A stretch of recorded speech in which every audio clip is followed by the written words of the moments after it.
Hi, my name is Sarah Brundage, and I'm with Enterprise Community Partners. And I'm Jennifer Schwartz with the National Council of State Housing Agencies. Our two organizations co-chair the National Action Campaign, and this video series will walk through the provisions of the newly reintroduced Affordable Housing Credit Improvement Act. The Affordable Housing Credit Improvement Act would expand and strengthen the Low-Income Housing Tax Credit Program and was reintroduced in both the Senate and the House on June 4th.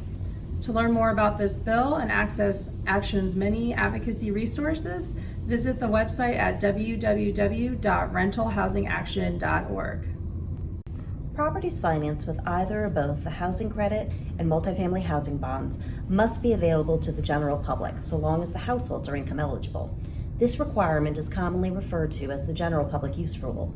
The tax code spells out several exceptions to the General Public Use Rule for the housing credit, but does not include similar language in the section that governs housing bonds.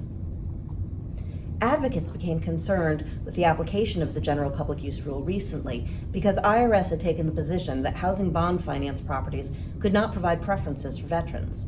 IRS ended up reversing this position and in early 2019 issued new guidance stating that veterans are an allowable exception to the General Public Use Rule for housing bonds and that the housing bond General Public Use Rule should mirror that of the housing credit.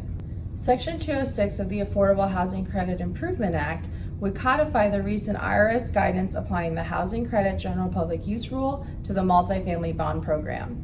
It also adds specific language to the tax code clarifying that veterans of the armed forces are members of a specified group under a federal program for whom housing is supported and thus exempt from the General Public Use Rule. To learn more about this provision or any other provision of the Affordable Housing Credit Improvement Act, visit Action's website at www.rentalhousingaction.org.